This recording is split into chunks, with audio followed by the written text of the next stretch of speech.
Hello everyone, welcome back to pharmacy classes. यह industrial pharmacy का pre formulation chapter का lecture number 18 है और इसमें हम डिस्कस करेंगे ड्रग के फिजिकल प्रॉपर्टी के अंदर सॉल्युबिलिटी एनालिसिस में पार्टीशन कोफिशिएंट के बारे में। इसके पिछली वाली वीडियो में हमने डिस्कस किया था सॉल्युबलाइजेशंस के बारे में। अगर आपने उस वीडियो को नहीं देखा है, ऊपर दिए गए आई बटन पर क्लिक करके आप उस वीडियो को देख सकते हैं।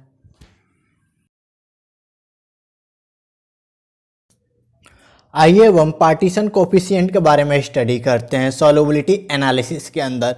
ये जो पार्टीशन कोफिशिएंट होता है, ये हमारे ड्रग के लिपोफिलिसिटी का मेजरमेंट होता है और ये इंडिकेट करता है हमारे ड्रग की एबिलिटी को क्या वो हमारे बायोलॉजिकल मेम्ब्रेन को क्रॉस कर पाएगा या नहीं।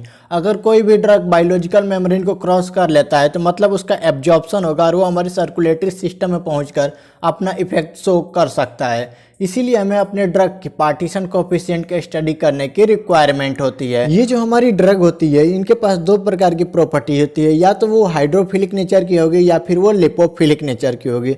अगर ड्रग हमारी लिपोफिलिक नेचर की है तो उसके पास बेटर एबिलिटी है वो हमारे बायोलॉजिकल मेम्ब्रेन को क्रॉस करने की। जैसे कि हम जानते हैं कि जो हमारी ड्रग है, अगर वो लिपोफिलिक नेचर की है तो वो हमारे बायोलॉजिकल मेम्ब्रेन को क्रॉस कर लेगी, मतलब उसका एब्जॉर्प्शन फास्ट होगा। और ये ड्रग एब्जॉर्प्शन फास्ट होगा तो ये हमारी सर्कुलेटरी सिस्टम में पहुंचेगी और सर्कुलेटरी सिस्टम के थ्रू पूरे बॉडी में डिस्ट्रीब्यूट हो जाएगी और वो अपना इफेक्ट शो कर सकती है। और किसी भी ड्रग सब्सटेंस का ये जो पार्टीशन कोफिशिएंट है, इसको कैलकुलेट करने के लिए हम दो प्रकार के सॉल्वेंट सिस्टम का इस्तेमाल करते हैं, जिसमें फर्स्ट है ऑक्टेनॉल वाटर सिस्टम एवं जो सेकंड है वो है क्लोरोफॉर्म वाटर सिस्टम। आइए अब हम स्टडी करते हैं कि ये जो ऑक्टेनॉल वाटर सिस्टम है या फिर क्लोरोफॉर्म वाटर सिस्टम है, इसके मदद से हम किस तरह पार्टीशन कोफिशिएंट को कैलकुलेट कर सकते हैं अपने ड्रग की। आप अपने डिस्प्ले पे इस डायग्राम को देख पा रहे होंगे। इस डायग्राम में हमने एक सॉल्वेंट सिस्टम लिया है, ऑक्टेनॉल वाटर सिस्टम। इसमें आप देख पा रहे होंगे लेफ्ट साइड में जो है वो ऑक्टेनॉल वाला सिस्टम है एवं राइट साइड में वाटर है।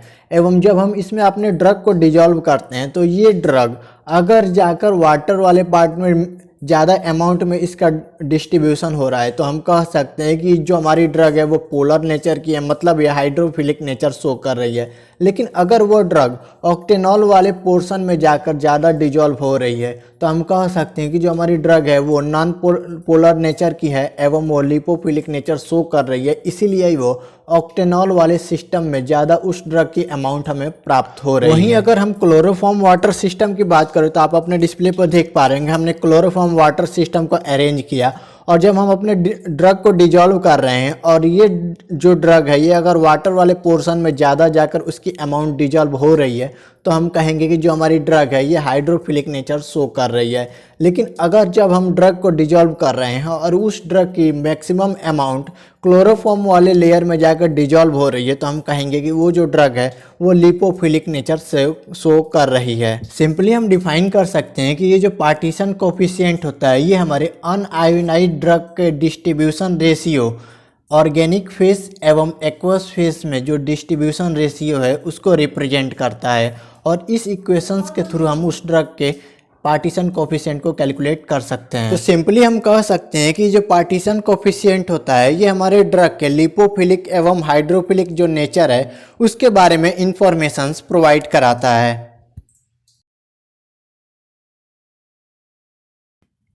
आइए अब हम अपने ड्रग के जो पार्टीशन कोफिशिएंट है इसको डिटरमाइन करने वाले मेथड के बारे में स्टडी करते हैं, जिसमें फर्स्ट है शेक फ्लास्क मेथड एवं जो सेकंड है वो है क्रोमेटोग्राफिक मेथड HPTLC एवं जो थर्ड है वो है counter current and filter probe method. In method के द्वारा हम अपने ड्रग के पार्टीशन कोफिशिएंट को कैलकुलेट कर सकते हैं।